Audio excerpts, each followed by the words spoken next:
திரௌபதி சொல்லுகிறாள், பகவானுக்கு நினைப்பூட்டுகிறாள், நான் எங்கோ வைகுண்டத்தில் இருக்கிற பெருமானையா கூப்பிட்டேன், எங்களை ரட்சிப்பதற்காக எங்களிடையே வந்து தோன்றியிருக்கிற கண்ணா, சங்க சக்கர கதாபானே துவாரகா நிலைய அச்சுதா, துவாரகைக்கு எங்களுக்காகத்தானே வந்திருக்கேன், நான் எங்கேயோ வைகுண்டத்தில் இருக்கிற பெருமானை காப்பாத்துன்னு சொன்னா தப்பு, எங்களை காப்பாத்துறதுக்காகவே துவாரகா வரைக்கும் வந்திருக்கிறவனை உன்னை கூப்பிடணுமா, உன்னையும் நீயா வர வேண்டாமா?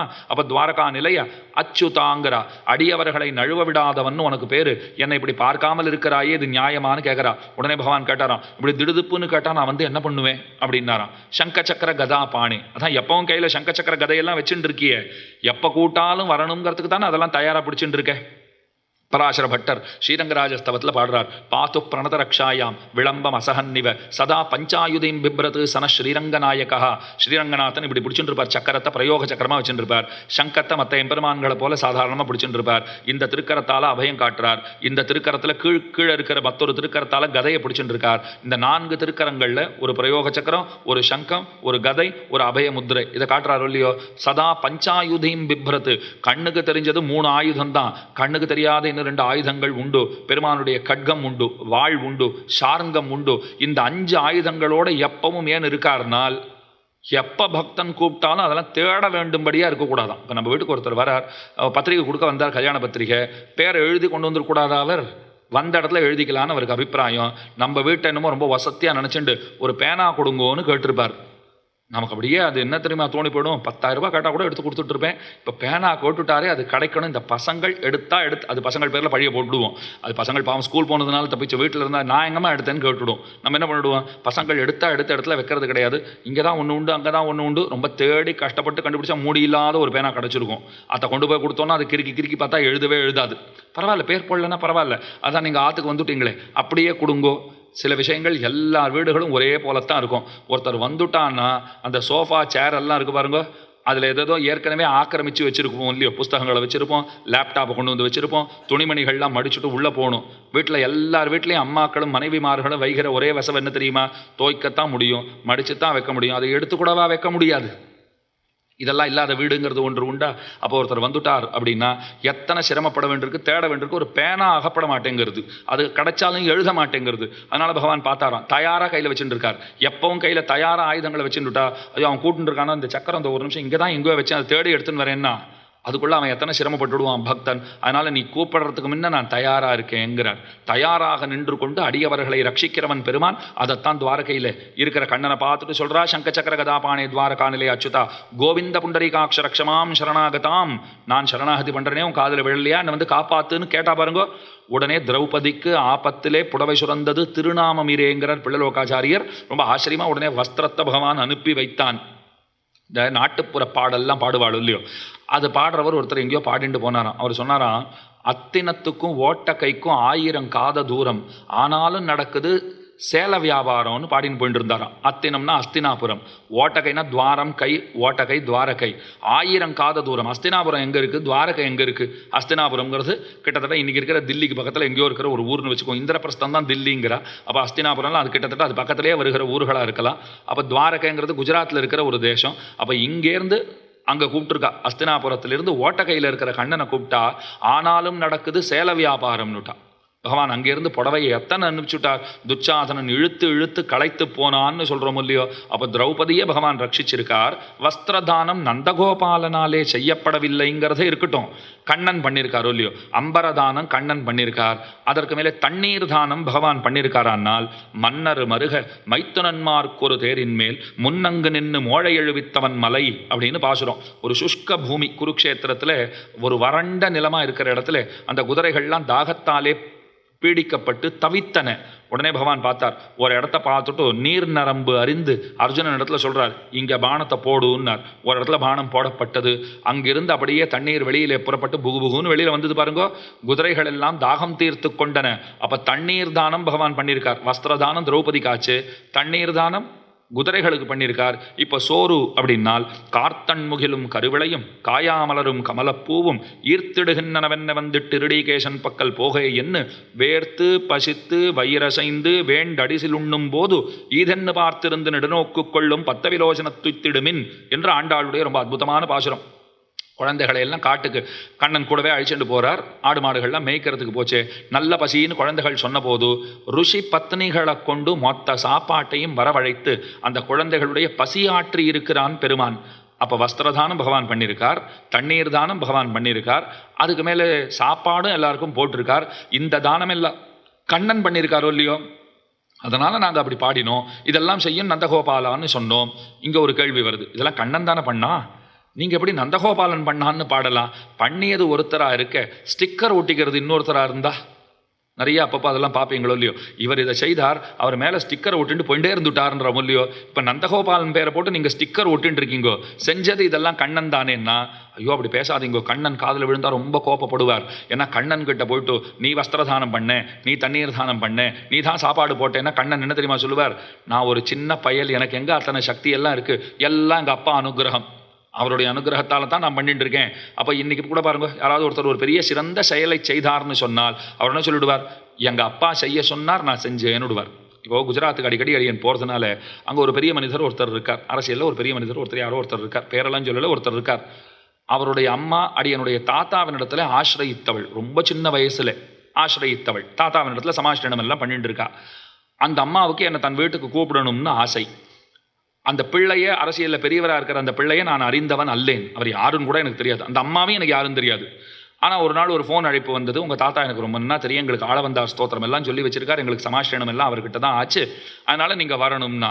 எனக்கு ஆச்சரியமாக இருந்தது, அவர் பெரிய ஆளாக இருக்கார், கூப்பிட்றான். சரின்னு நான் அங்கே போனால் அவர் என்ன இடத்துல நின்றுண்டே ஒரு 1.5 மணி காலம் உட்காரக்கூடாது, முதுகு வலி வேறு, நீங்கள் பரவாயில்ல உட்காருங்கன்னா அவர் மாட்டேன்னு விட்டார், நின்றுண்டே பேசினார். அதெல்லாம் இருக்கட்டும், அவர்கிட்ட நான் கேட்டேன், எனக்கு உங்களை தெரியாது, உங்களுக்கு என்ன தெரியாது, ஆனால் என்னை கூப்பிடணும்னு உங்களுக்கு எப்படி தோணித்துன்னா, அவர் சொன்னார், இப்போ கூட எனக்கு கூப்பிடணுமா வேண்டாமா, கூப்பிட்டது சரியா, இதெல்லாம் எனக்கு தெரியாது, எங்கள் அம்மா கூப்பிடுன்னு சொல்லிவிட்டா நான் கூப்பிட்டுட்டேன். என்ன எவ்வளோ அழகான வார்த்தை சொன்னார் தெரியுமா? தாயை பற்றி எனக்கு முக்காமனே அவர் சொல்லி கொடுத்தார். நான் ஏதோ அங்கே போனால் அவர் உபன்யாசம் பண்ண போகிறோன்னு நான் நினச்சிட்டு இருந்தேன். அவர் எனக்கு உபன்யாசம் பண்ணார். அம்மாவை பற்றி அவர் உபன்யாசம் பண்ணிட்டு அவர் சொல்கிறார், என் தாயார் என்கிட்ட ஒரு 2 நாளாக சொல்லிட்டு இருக்கா, அவரை கூப்பிடணுண்டா குஜராத் வந்திருக்காரான்னு சொன்னான். உங்கள் வயசு என்ன, நீங்கள் யார், உங்களுக்கு என்ன தெரியும், இப்போ கூட உங்களுடைய பின்னணி என்ன, உங்கள் தாத்தா என்ன, அவர் பேர் என்ன, எதுவும் எனக்கு தெரியாது. எங்கள் அம்மாவுக்கு தெரியுமோ இல்லையோ, அவள் ஆசைப்பட்டுட்டா, வயதானவள், அவள் ஆசைப்பட்டுட்டான்னா செய்ய வேண்டியது என்னுடைய வேலைன்னு சொல்லி அத்தனை உபசரித்தார். அவர் உபசரித்தாருங்கிறத நான் இங்கே பெருமையாக சொல்கிறதுக்கு இதை சொல்லலை. அந்த தாயின் இடத்துல அவர் கொண்டு இருக்கிற அந்த அன்பு இருக்குது பாருங்க, அந்த வாத்சல்யம் இருக்குது பாருங்க. இதை செய்யின்னு அம்மா சொல்லிட்டா அதை நான் செய்தே தீருவேங்கிறார் அவர். நான் அதை ஆராயவே மாட்டேன், இது சரியா தப்பா, இந்த விசாரத்துக்கெல்லாம் நான் போகவே மாட்டேன். அவள் இஷ்டப்பட்டபடிக்கு அவள் செய்து கொள்ளட்டும், கூப்பிட்டாள், வந்து சேர்ந்தேன். இந்த பெருங்குணம் நமக்கெல்லாம் வாய்க்காது. அம்மாவை மதிக்கிறவாளாக தான் இருப்போம், ஆனால் அம்மா செய்கிற எல்லாத்தையும் நம்ம ஒப்புக்கிறவாளாக இருப்போமானால் எல்லாத்தையும் மறுக்கிறவாளாக வேணால் இருக்கலாம். அது அப்படியே ஒப்புன்ற போகிறோமா? ஆனால் சிலவத்தை செய்யவும் செய்கிறோம், சிலவத்தை இப்படி பண்ணக்கூடாதுன்னு சொல்லவும் சொல்லுகிறோம், அவர்கள் சொன்னாலும் ஏற்றுக்கொள்ளுகிறோம். அந்த மாதிரி பேலன்ஸ்டாக போகிற குடும்பம் நான் பல பார்த்துருக்கேன். அங்கே பாருங்க, கூப்பிட சொன்னால் கூப்பிட்டுட்டேன், நீங்கள் வந்தாச்சு அப்படின்னு உபசரித்து அனுப்பினார். திரும்ப 3 வருஷம் வச்சு கேட்டால் அப்பவும் போனேன், அப்பவும் இதே தான் சொன்னார். அம்மா வர சொன்னால் நீங்கள் வந்துட்டீங்கோ வாங்கோன்னார். அதை போல் இந்த இடத்துலையும் பகவான் என்ன சொல்கிறார், இதெல்லாம் செய்யறதுக்கு எனக்கு என்ன சக்தி இருக்குது? அம்பரதானம், தண்ணீர் தானம், சோறு தானம் இதெல்லாம் நான் பண்ணவே இல்லை, அன்னதானம் எல்லாம் நான் பண்ணலை, எல்லாம் நந்தனிட்ட பிச்சை. அவர் பண்ணதாவே சொல்லுங்கோ. இப்போ கோயிலில் கூட நீங்கள் போய்ட்டு இப்போ கௌசேவா அப்படின்னு எழுதியிருப்பா, இதுக்கு ஏதாவது டொனேஷன் கொடுக்குறீங்களா, ஒருத்தர் ₹1,00,000 கொடுத்துட்டு யார் பேரில் ரெசிப்ட் போட்டுன்னா, இதோ அப்பா இருக்கார், அப்பா பேரில் போடுங்கோ அப்படிங்கிறார். அப்பா சொல்கிறார், நான் உழைச்ச வரைக்கும் ₹50 மேலே பார்த்ததில்லை, ₹1,00,000 நான் எங்கே கொடுக்க போகிறேன், நீ கஷ்டப்பட்டு சம்பாதிச்சிருக்க, நீ கொடுத்துருக்க, உன் பேரை போட்டுக்கோ. என்ன நல்ல பிள்ளை என்ன சொல்லுவான், அப்பா நீ இல்லாமல் நான் எங்கேருந்து வந்தேன், உன்னால தானே இது எல்லாமே, இத்தனை பெருமைகளுக்கும் வித்திட்டவன் நீதானே, நீ எத்தனை உழைச்சிருப்ப, எத்தனை சிரமப்பட்டிருப்ப, அதனால தானே இன்றைக்கி நான் ஒரு நல்ல நிலைமையிலே நான் இருக்கிறேன் அப்படின்னு தானே ஒரு பிள்ளை சொல்ல வேண்டும். சில குழந்தைகள் அப்பாவை பார்த்துட்டு, நீ என்ன பண்ண, நீ எங்களுக்கு என்ன கொடுத்த, நீ எங்களுக்காக என்ன சாதிச்ச, நீ என்ன கிழிச்ச, இந்த கேள்வியெல்லாம் கேட்குறதுன்றது இருக்கு பாருங்கோ. அந்த இடத்த கைகூப்பிட்டு வெளியில் வந்துடுறது தான் நல்லது. ஏன்னா அவர்களுடைய உழைப்பும் அவர்களுடைய தியாகமும் ஒருபோதும் நம்மாலே ஈடு செய்யவே முடியாது. எத்தனை கோடி கொடுத்தாலும் சரி, நீங்கள் எத்தனை வாரி கொடுத்தாலும் சரி, எத்தனை தான தர்மங்களை செய்தாலும் சரி, ஒரு தாய் தந்தையர் நமக்கென்று பட்டிருக்கக்கூடிய பாடுகளுக்கு அது அத்தனையும் ஈடாக போகுமோ? இதை நாம் உணர்ந்தோமோ இல்லையோ, கண்ணன் உணர்ந்திருக்கிறான். நாம் உணரணும், உணரலை, அவர் உணரணுங்கிற தேவையில்லை. ஏன்னா எல்லாருக்கும் தகப்பனே அவன் தான், யாருக்கும் அவன் பிள்ளையே கிடையாது. ஆனால் தாம் பிள்ளையா பிறந்து எல்லாம் நந்தகோபாலனுடைய அனுகிரகம் பெருமான். அதனால எங்க அப்பா பேரே போட்டுக்கோங்க, அதுதான் சரியா வரும். அவர் செய்தாரா செய்கை இல்லையா இதெல்லாம் பார்க்காதீங்க, நான் செஞ்சிருக்கேன் இல்லையா, எல்லாம் அவருடைய திருவருள். அதனால தான் அத்தனையும் நடந்தது அப்படின்னு சொல்லிட்டு மேலே நந்தகோபாலன் மருமகளே நப்பின்னாயின்னு 18ஆம் பாட்டில் பாடப்போறாள் இல்லையோ, அம்பரமே தண்ணீரே சோரையரம் செய்யும் எம்பெருமான் நந்தகோபாலா எழுந்திராய். வானமாமலை மட்டத்தில் 30ஆம் பட்டம் சுவாமி ஒருவர் எழுந்தருள் இருந்தார். இப்போ இருக்கிறவர் 31ஆம் பட்டம் சுவாமி. இன்னைக்கு அவர் திருநக்ஷத்திரமும் கூட. நல்லதாச்சு பாருங்க. ஏதோ ஒரு சந்தர்ப்பத்தில் இது ஞாபகம் வருகிறது. 31ஆம் பட்டம் சுவாமி வர்த்தமான சுவாமி வானமாமலை பீட்டத்தில் இருக்கிறவர். அவருடைய திருநக்ஷத்திரம் இன்றைய தினம், பிறந்த நாள் இன்றைய தினம். 80வது வயது பூர்த்தி. சதாபிஷேக மகோத்சவம் இன்னைக்கு நடந்துட்டு இருக்கு.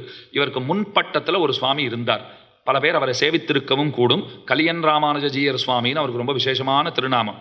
ரொம்ப சிறந்த வித்வான். அவர் சின்ன வயசுலேயே திருக்குறளை தமிழிலே இருக்கிற திருக்குறளை சம்ஸ்கிருதத்தில் மொழிபெயர்த்திருக்கிறார். அப்படியே சம்ஸ்கிருதத்தில் மொழிபெயர்த்து பரிசுகள் பல பெற்றவர். வடமொழி, தென்மொழி, சங்கீதம், அது நம்ம நாட்டுக்கு கர்நாடக சங்கீதமாக இருக்கட்டும், இந்துஸ்தானியாக இருக்கட்டும், எல்லாத்திலும் கரை கண்டவர். அவர் அடியன்றத்தில் ஒரு விஷயம் சொன்னார். 29ஆம் பட்டம் சுவாமி இருந்தப்போ, இவர் 30ஆம் பட்டம் இல்லையா, அதாவது இப்போ இருக்கிறவர் 31. யாரை பற்றி பேசுகிறேனோ அவர் 30ஆம் பட்டம். அவருக்கு முன்பு 29ஆம் பட்டம் சுவாமி இருக்கும்போது இந்த 30ஆம் பட்டம் சுவாமி சன்னியாசம் வாங்கிக்கல. 29ஆம் பட்டம் சுவாமி இருந்துட்டு இருக்கார். இவருக்கு ஹிந்தி எல்லாம் நன்னா தெரியுங்கிறதுனால வடதேசங்களுக்கு அந்த 29ஆம் பட்டம் சுவாமி இவரை அழைச்சிட்டு போயிருக்கார். அந்த 29ஆம் பட்டம் சுவாமி நன்னா படித்தவர் தான். ஆனால் ரொம்பலாம் பேச தெரியாது. எப்பயுமே நன்னா தெரிஞ்சுக்கோங்க, நன்னா பேசுகிறவெல்லாம் ஓஹோன்னு படித்தவன் அர்த்தம் கிடையாது. ஓஹோன்னு படித்தவர்கள் எல்லாம் நன்னா பேசுகிறவாளா இருக்கணுங்கிற நிர்பந்தம் கிடையாது. அதை முதல்ல புரிஞ்சுக்கோங்க. பேசுறதுங்கிறது அது ஒரு தனி சாமர்த்தியம். படிப்புங்கிறது அது பெரிய கடல், அது வேற விஷயம். எதுக்கு சொல்ல வந்தேன், இப்போ 29ஆம் பட்டம் சுவாமி மெத்த படித்தவர் தான், சரியா அவருக்கு பேச தெரியல. ஆனால் 30ஆம் பட்டம் சுவாமி படித்தவரும் கூட, நன்னா பேசுகிறவரும் கூட. அப்போ அவர் சன்னியாசியா இல்லை, கூட அழைச்சிட்டு போகிறார். நீ என் கூட வாப்பா, சில இடங்களில் போனால், வடதேசங்களில் போனால் நீ அனுகிரக பாஷணம் நீ என்ன பேச சொல்லுவா, எனக்கு ஒன்றும் பெருசாக அப்படி சரளமாலாம் பேச வராது, நீ கூட இருந்தால் கொஞ்சம் நன்னா இருக்கும், அவளுக்கும் பொழுது போகும். சரி வரேன் சுவாமின்னு போயிருக்கார். இல்லை வேடிக்கை என்னென்னா, 1.5 நிமிஷம் தான் 29ஆம் பட்டம் சுவாமி பேசினாராம் ஒரு இடத்துல. உங்களெல்லாம் சந்தித்ததில் ரொம்ப மகிழ்ச்சி. நீங்கள்லாம் ரொம்ப நாளாக நமக்கு பக்தர்கள். இப்படியே பக்தர்களாக இருங்கோ, பகவானுக்கு ஆட்பட்டிருங்கோள், உங்களுக்கு சகல சௌபாகியங்களும் உண்டாகுக. இந்த மாதிரி ஏதோ பேசியிருக்கார். 1.5 நிமிஷம் தமிழில் பேசிவிட்டார். அங்கே இருக்கிறவளுக்கு ஹிந்தி தானே தெரியும். உடனே அவள்லாம் என்ன சொன்னார், சுவாமி என்ன சொன்னார் எங்களுக்கு சொல்லுங்களேன். என்ன அதுக்கு தான் கூட்டின்னு வந்திருக்காரு கூட. இந்த 30ஆம் பட்டம் சுவாமியாக வரப்போறவர் அப்போ கூடவே வந்திருக்கார். தொண்டிற்காக வந்திருக்கிறார். நீ மொழிபெயர்த்து சொல் அப்படின்னு இவர் சொல்லியிருக்கார். 1.5 மணி நேரம் பேசினார் அவர். இது அவரே என்கிட்ட சொன்னார். 29ஆம் பட்டம் சுவாமி 1.5 நிமிஷத்தில் முடிச்சுட்டார். நான் ஆரம்பிச்சுட்டேன். எனக்கு ஒரு பக்கம் பயம்தான், என்ன இவன் வளவலான்னு பேசிட்டு இருக்கானேன்னு அவர் நினச்சிக்க போகிறாரேன்னு நினச்சேன். ஆனால் உட்காந்து கேட்குறவ ஆர்வமாக கேட்டதுனால நான் ஒரு சரளமாக பேசிண்டே அவர் அப்பப்போ அவர் அப்படி பார்த்தேன். அவர் இப்படின்னு அனுகிரகம் பண்ணிவிட்டார். நடக்கட்டும், நன்னா நடக்கிறது, இந்த கச்சேரியை நிறுத்த வேண்டான்னு அவர் சொல்லிட்டார். நான் 1.5 மணி காலம் பேசினேன். ரொம்ப நன்னா இருந்தது, எல்லாம் கை தட்டுட்டா அவர் சொல்கிறார் என்கிட்ட. ஆனால் அவள்லாம் ஆச்சரியமாக கேட்ட கேள்வி என்னென்னா, அவர் பேசினதைத்தான் நீர் அனுவாதம் பண்ண போகிறேன்னு சொன்னீர், அவர் பேசினதைத்தான் டிரான்ஸ்லேட் பண்ணி சொல்ல போகிறேன்னு சொன்னீர். அவர் பேசினதோ 1.5 நிமிஷம், நீர் பேசினது 1.5 மணி காலம். அவர் சொன்னதைத்தான் நீர் சொன்னீர்னு நாங்கள் எப்படி நம்புறதுன்னு கேட்டாலாம். அவர் சொன்னாராம், இது அவரே என்கிட்ட சொன்னது. அவர் 1.5 நிமிஷம் பேசினதைத்தான் கொஞ்சம் விபுலமாக விரிவாக நான் 1.5 மணி நேரம் சொன்னேன். அவர் சொல்லாத எதையும் நான் சொல்லவே இல்லை. அதனுடைய வியாக்கியானம்னு இதை வச்சுக்கோங்க. திருக்குறள் சின்னதாக இருக்குது. பரிமேலழகர் உரை எழுதியிருக்கார். அவர் மட்டுமா எழுதியிருக்கார்? எத்தனை பெரியவர்கள் உரை எழுதியிருக்கிறார்கள்.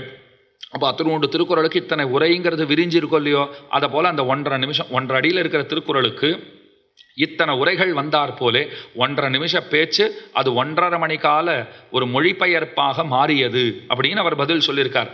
அப்போ அவர் சின்னதாக பண்ணதை இவர் பெருசாக பண்ணியிருக்காரா? அதே தான் நந்தகோபாலன் தெரிந்தோ தெரியாமலோ சிறியதாகவோ பெரியதாகவோ ஏதோ பண்ணியிருக்கார். அதை கண்ணன் இன்னும் விபுலமாக பண்ணிவிட்டார், இன்னும் பெருசாக பண்ணிட்டார் இல்லையோ.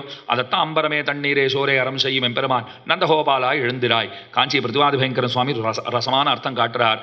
இது மூணையுமே கண்ணன் கொடுத்துருக்காருன்னு பார்த்தீங்களோ இல்லையோ. ராமானுஜர் கொடுத்துருக்காருங்கிறதும் சரித்திரம் இருக்குது. அம்பரம் கொடுத்துருக்காரு, சோறு கொடுத்துருக்கார், தண்ணீர் கொடுத்துருக்கார், எல்லாம் கொடுத்துருக்கார். அம்பரம் அவர் கொடுத்தார். வஸ்திரதானம் யாருக்கு பண்ணினார்னா நிஜமாகவே வஸ்திரதானம் பண்ணியிருக்கார். ஒரு கதை இருக்குது, ஆனால் அதனுடைய ஒரு ஆத்தென்டிசிட்டின்னு வாழலையோ அது அத்தனை தூரத்துக்கு தெரியல. இது நிஜமாகவே நடந்ததா இல்லையான்னு தெரியல. ஆனால் சில கிரந்தங்களில் இந்த கதை காண கிடைக்கிறது. ரொம்ப அழகான கதை. ராமானுஜர் சீடர்களோட ஒரு ஊர்லேருந்து ஒரு ஊருக்கு போகிறார். போகும்போது சீடர்களில் விசாரிக்கிறார், நம்ம போகிற ஊரில் நம்ம எங்கே தங்க போகிறோம், அந்த ஊரில் யார் இருக்கான்னு கேட்டிருக்கார். அந்த ஊரில் 2 பேர் இருக்கா சுவாமி. ஒருத்தர் பெரும் செல்வந்தர், நல்ல சிஷ்யர், உமக்கு சிஷ்யர் தான், உம்ம இடத்துல ரொம்ப மதிப்பு மிக்கவர், நாம் 1000 கணக்கில் போனாலும் ஆராதிப்பதற்கு சக்தி உடையவர். இன்னொருத்தர் வரதாச்சாரியர்னு இருக்கார், வெறும் ஏழை பாவம், அவர்கிட்ட ஒன்றும் கிடையாது, நல்லவர் பக்தர், ஆனால் நம்ம இத்தனை பேராக போயிட்டு அவரால் ஒன்றும் பண்ண முடியாது. அப்படியா? அந்த பணக்காரர் இருக்கார், அவர் பேர் என்ன அப்படின்னு கேட்டார் உடையவர். அவருக்கு யக்ஞேஸ்வர்னு பேர், யச்சான் அப்படின்னு பேர். அங்கேயே போயிடலாமா அப்படின்னார் ஆச்சாரியர். அங்கேயே போகலாம் சுவாமின்னு சொல்லிட்டா எல்லாரும் 2 சீடர்களை அனுப்பிச்சார். நீங்கள் போங்கோ, அவர் வீட்டில் போய் நாம் வந்துட்டு இருக்கோம்னு சொல்லுங்கோ அப்படின்னு அனுப்பிச்சார். இந்த 2 பேரும் நேராக போனா. அந்த எச்சானை பார்த்துட்டு, சுவாமி ராமானுஜர் எழுந்தருளி கொண்டு இருக்கிறார், ஆச்சாரியர் வந்துட்டு இருக்காருன்னு சொன்ன உடனே திக்கு முக்காடி போயிட்டார் அந்த மனுஷர். ஆஹா, எத்தனை பெரிய பாக்கியம், நான் போய் பிரார்த்திக்காமலே வராருன்றது இன்னும் எத்தனை பெரிய பாக்கியம், இதுதான் நிர்ஹேதுகமான கிருபை. மயர்வர மதிநலம் அருளினன்னு ஆழ்வார் பாடுறாரு இல்லையோ, எந்த ஒரு காரணத்தையும் இட்டு வாராத ஒரு அருள். நான் இதை பண்ணேன் அதனால அவர் அந்த அருளை பண்ணார்னு சொல்ல முடியாது. நான் போய் கூப்பிட கூட இல்லை, அவரா வீட்டுக்கு வராருனால் அதுதான் நிர்ஹேதுகமான கிருபை. உடனே சந்தோஷப்பட்டுட்டார். தன்னுடைய ஆட்களை எல்லாம் அழைத்தார், பணி ஆட்களை எல்லாம் அழைத்தார், வேலை ஆட்களை அழைத்தார். எல்லாம் மாவள தோரணம் எல்லாம் கட்டுங்கோ, வாழைமரம் கட்டப்படட்டும், ஊர் முழுக்க தோரணம் போடுங்கோ, ஊர் முழுக்க வாழைமரம் கட்டுங்கோ, எல்லாருக்கும் தண்டோரா போடுங்கோ, ராமானுஜர் வராரு, எத்தனை நாள் தங்குறாரோ அத்தனை நாள் சத்சங்கம் உண்டு, சாப்பாடு உண்டு, எல்லாம் உண்டு, எல்லாருக்கும் சொல்லுங்கோ. ஏற்பாடெல்லாம் ஆரம்பிச்சுட்டார். அந்த 2 பேர் பார்த்தா, நாங்கள் போய் அவர் அழைச்சிட்டு வரோம் அப்படின்னு திரும்ப ராமானுஜர் இடத்துல வந்தா. ரொம்ப சந்தோஷமா வந்தா. ராமானுஜர் கேட்டார், என்ன ஏற்பாடெல்லாம் ஆயிண்டிருக்கா, என்ன சொன்னார் அவர் அப்படின்னா, சுவாமி திக்கு முக்காடி போயிட்டார், விழாக்கோலம் பூண்டு விட்டது நகரம்னே சொல்லலாம். ரொம்ப ஆச்சரியமா ஏற்பாடெல்லாம் பண்ண ஆரம்பிச்சுட்டார். அப்போ ஒரு கேள்வி கேட்டார் பாருங்க. அவர் ஏற்பாடு பண்றதெல்லாம் இருக்கட்டும், இந்த செய்தியை சமாச்சாரத்தை நீங்கள் கொண்டு போனீர்களே, உங்களை தக்கவாறு அவர் உபசரித்தாரான்னு கேட்டார். உங்களுக்கு எதனா வேணுமான்னு கேட்டாரா, தீர்த்தம் ஏதாவது கொடுத்தாரா, அதுக்கு மேலே பால் காஃபி ஏதாவது அதெல்லாம் விசாரிச்சாரான்னால், சுவாமி அவர் அந்த பரபரப்பில் அதை மிஸ் பண்ணிவிட்டார். எங்களை ஒன்றும் விசாரிக்கலை அவர், அதை பற்றி என்ன இப்போ அங்கே தானே எல்லாருமா சேர்ந்து போகிறோம் அப்படின்னார். அதெல்லாம் கிடையாது, உங்களையும் அவர் உபசரிக்காமல் விட்டார், இது தப்பு இல்லையா? இந்த செய்தி கொண்டு வந்தவர்களை முதல்ல வீட்டுக்குள்ளே அழைச்சிட்டு போய் உட்கார்த்தி வைத்து உங்களுக்கு என்ன வேண்டும்னு கேட்டு இதெல்லாம் பண்ணியிருக்க வேண்டாமா? எப்போ உங்களை சரிவர கவனிக்கவில்லையோ அந்த இடத்திற்கு வருவதற்கு நான் தயாராக இல்லைன்னுட்டார். இதெல்லாம் நடந்தது, இந்த கதையெல்லாம் அப்படியே இருக்கு. இது செவி வழி செய்தி எல்லாம் இல்லை, இது அப்படியே இருக்கு. அதுக்கு மேலே என்ன சொன்னார், அப்போ அங்கே போகிறது இல்லை, இன்னொரு பக்தர் யார், இந்த வரதாச்சாரியர்னு சொன்னீங்களோ இல்லையோ, அவர் வீட்டுக்கு போயிடலாம்னார். சுவாமி அவர் வீட்டுக்கு அவரே சோத்துக்கு திண்டாடின்னு இருக்கார், இன்னும் நாம இத்தனை பேர் போனால் எங்கேருந்து அவர் ஆராதிப்பது? ஏகாந்திபிஹி துவாதசபி சஹசிரைஹி பீட்டைஹி சதுசப்ததிபி சமேதா அந்யை அனந்தைரபி விஷ்ணு பக்தைஹி ஸ்ரீரங்க ஆஸ்தே யதிசார்வபௌமஹ. ராமானுஜரை பற்றி ஒரு ஸ்லோகம் பாருங்க. 700 சன்னியாசிகள் கூடவே இருப்பா, 12,000 ஸ்ரீ வைஷ்ணவர்கள் கூடவே இருப்பா, கணக்கத்த கோதா கோஷ்டியினர் பெண்மணிகள் கூட இருப்பா. இத்தனை பேருக்கு சாப்பாடு போடணும்னா தனக்கே சோறு இல்லாதவர் இத்தனை பேருக்கு எங்கேருந்து சோறு போடுறது? அதெல்லாம் பார்த்துக்கலாம். பருத்தி கொல்லை அம்மாள்னு அவளுக்கு பேர். அம்மாள்னா நிறைய பேர் என்ன நினச்சுடுறா, அது பெண் பிள்ளையா இருப்பான்னு நினச்சிக்கிறா. கிடையாது. இப்போ நடாதூர் அம்மாள்னா அவரும் ஆண்மகன் தான். அதே போல் பருத்தி கொல்லை அம்மாள்னு சொன்னால் அவரும் அம்மங்கி அம்மாள்னு ஒருத்தர் உண்டு. இவ எல்லாருமே ஆண்கள் தான். அப்போ அம்மாள்னு ஏன் பின்னாடி போட்டுக்கிறான்னால், ஒரு தாய்க்குண்டான பரிவு அவர்களிடத்துல இருந்தது, அதனால் அம்மாள். ஜனன்யாச்சாரியர் ஆயின்னு சொல்லுவார்கள். ஆயி ஜனன்யாச்சாரிய சுவாமின்னு திருநாராயணபுரத்தில் ரொம்ப பிரசித்தர். அவர் நடாதூர் அம்மாளை போல நித்தியமும் பெருமானுக்கு பாலமுது சமர்ப்பிக்கிறார். 2 இடத்துலையும் ஒரே கதை தான், காஞ்சிபுரம் திருநாராயணபுரம். இங்கே நடாதூர் அம்மாள், அங்கே ஆய் ஜனன்யாச்சாரிய சுவாமி பாலை கொண்டு போய் சமர்ப்பிக்கிறார். பகவானுக்கு அப்படி கண்டருளை பண்ணிட்டு கையில் கொடுத்தா அதில் ஏதோ சின்னதாக ஒரு துரும்பு மாதிரி விழுந்திருந்துதான். அதை பார்த்த உடனே மயங்கி விழுந்துட்டாராம். ஐயோ இது நல்ல வேளை அவன் சாப்பிட்டு தொண்டையில் மாட்டிண்டு விக்கிட்டு இருந்து தான் என்ன பண்ணுவான், சிரமப்பட்டிருப்பானேன்னு நினச்சாரு பாருங்கோ. பகவான் பார்த்தார், ஐயோ அம்மா மாதிரி இவ்வளோ பரிவா இருக்கிய நீ, இனிமேல் உனக்கு அம்மாள்னு பேருன்னுட்டார். அதுதான் நடாதூர் அம்மாள்.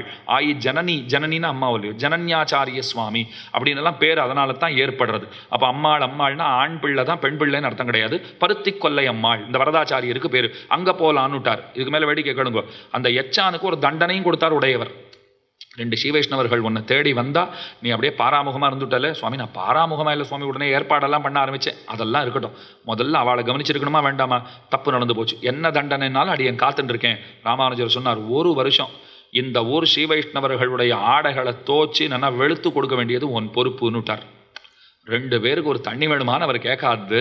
1 வருஷம் ஸ்ரீ வைஷ்ணவர்களுடைய ஆடைகளை நீயே போய் வாங்கிக்கணும், கலெக்ட் பண்ணிக்கணும், அதை தோச்சி வெளுத்து கொடுக்க வேண்டியது உன்னுடைய பொறுப்பு. அப்போதுதான் உன்னுடைய உள்ளமும் வெளுக்கும்னுட்டார். அப்படியே பண்ணியிருக்கார் பாவம் அவர். இது எவ்வளோ பெரிய காரியம் அது.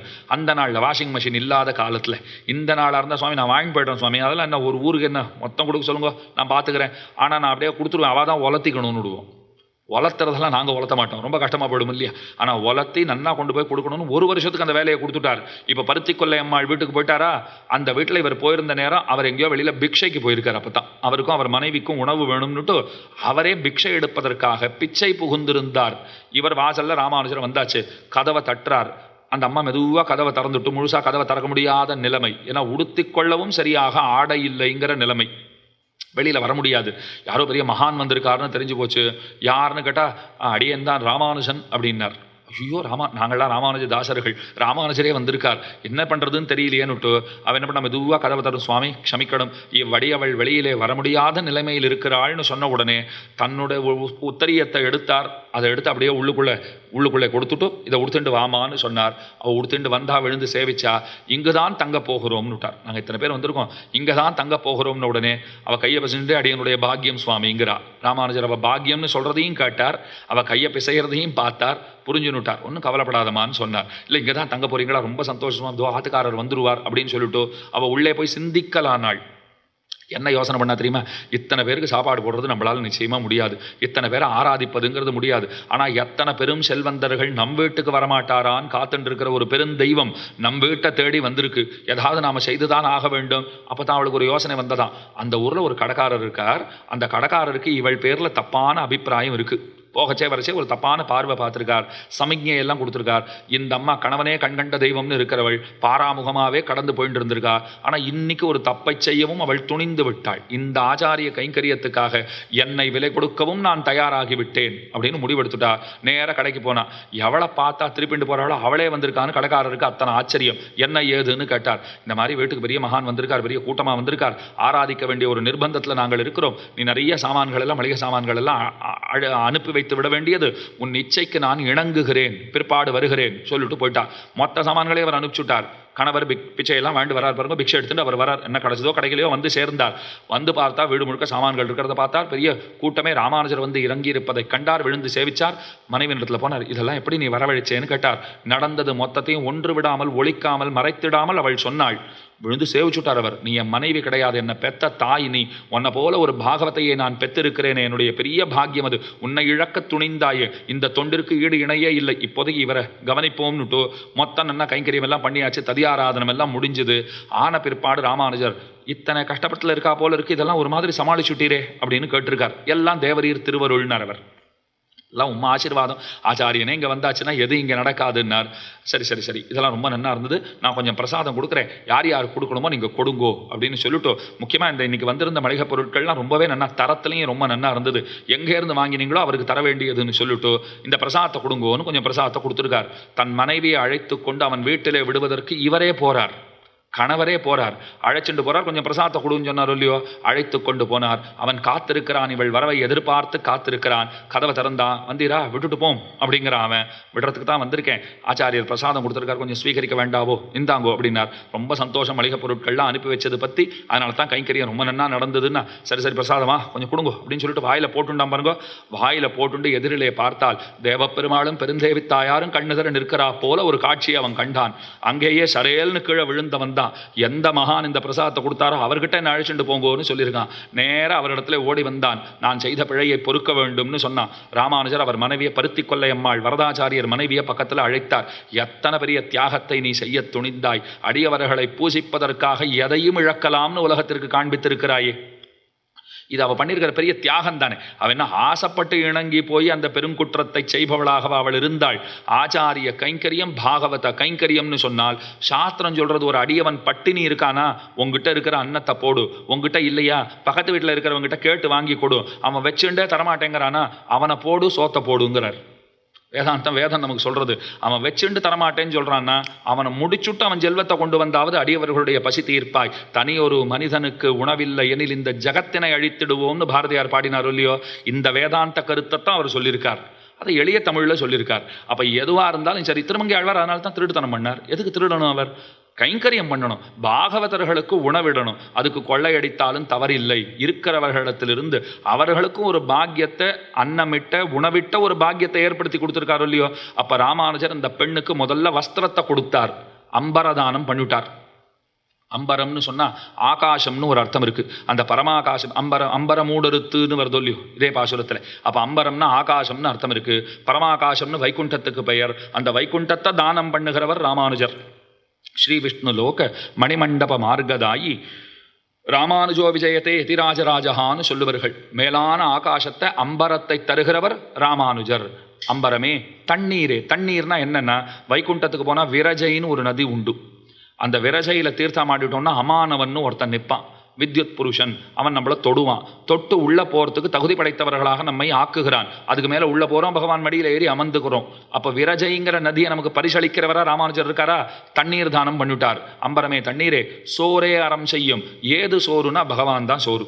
அகமன்னம் அகமன்னம் அகமன்னம்னு சொல்லிண்டே ஜீவன் போறான். அகமன்னாதஹா அகமன்னாதஹா அகமன்னாதஹா. அடுத்தது என்ன சொல்றான்? நான் அன்னம்னு நினைச்சுட்டு இங்க வந்தேன், ஆனா ஒரு பரமான்னம் கண் முன்னே நிற்கிறது. பகவானை பார்த்தா அவர் இன்னும் அமிர்தமா தெரிகிறாராம். வாரிக்கொண்டுன்னை விழுங்குவன் காணில் என்ன ஆர்வத்தை என்ன விழிய என்னில் முன்னம் பாரித்து தான் என்ன முத்த பருகினான்னு ஆழ்வார் பாடுறாரோ இல்லையோ? ஏற்கனவே சொல்லியிருக்கேன், ஒரு அல்வா துண்டை போல பகவான் இருக்கார். இந்த அல்வா துண்டை சாப்பிடலாம் போல் இருக்கேன்னு ஆழ்வார் நினைச்சாராம். அதுக்குள்ள அல்வா துண்டு ஆழ்வாரை விழுங்கிடுத்து. இதை நான் சாப்பிடலான்னு இவர் நினைச்ச போதே பகவான் இவரை சாப்பிட்டுட்டார். அப்ப அகமன்னம், நான் தான் அன்னம். அவன் போக்தாவாக இருக்கிறான், நான் போக்கியமாக இருக்கிறேன். நான் உண்ணத் தகுந்தவனாய் அனுபவிக்க தகுந்தவனாய் இருக்கிறேன். அனுபவிக்கிறவனாக அவன் இருக்கிறான் இப்படின்னு சொல்றோம்.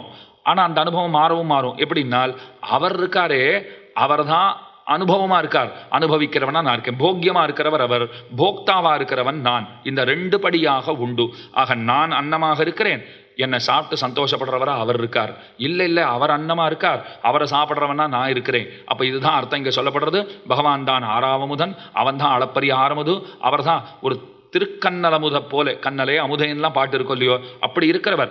அந்த அன்னத்தை பரிசளிக்கிறவர் ராமானுஜர். அந்த பகவானை நமக்கு பருகுவதற்கு கொடுப்பவர் ராமானுஜர். அப்ப அம்பரதான ராமானுஜர் பண்ணியிருக்கார். அது வஸ்திரம்னு வச்சுக்கோங்க, இல்லை ஆகாசம்னு வச்சுக்கோங்க, ரெண்டும் பண்ணியிருக்காருங்கிறதுக்கு கதைகளை பார்த்தாச்சு. மோட்சத்தை கொடுக்கிறவர் அவர் தானே. அதுக்கு மேலே அம்பரமே தண்ணீரே விரஜையை நமக்கு காட்டுறார், அதை பரிசளிக்கிறார். சோரே அறம் செய்யும். பகவானாகிற பரமான்னத்தை நமக்கு தருபவராக இருக்கிறார். இது ராமானுஜருக்கு சொல்லப்பட்ட ஒற்றுமைகள். அம்பரமே தண்ணீரே சோரே அறம் செய்யும். எம்பெருமான் நந்தகோபாலா எழுந்திராய். உடனே நந்தகோபாலன் உள்ள போங்கோன்னுட்டான்.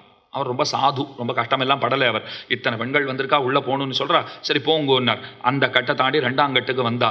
அங்கே பார்த்தால் அங்கே யசோதை உறங்கி கொண்டிருக்கிறாள். எம்பெருமான் நந்தகோபாலா விழுந்திராய். கொம்பனார்க்கெல்லாம் கொழுந்தே குலவிளக்கே எம்பெருமாட்டி அசோதாய் அறிவுராய். எங்க கூட்டத்துக்கே தலைவி நீதானே, எங்கள் கூட்டத்துக்கே நீதான் தலைவியாக இருக்கிறாய்.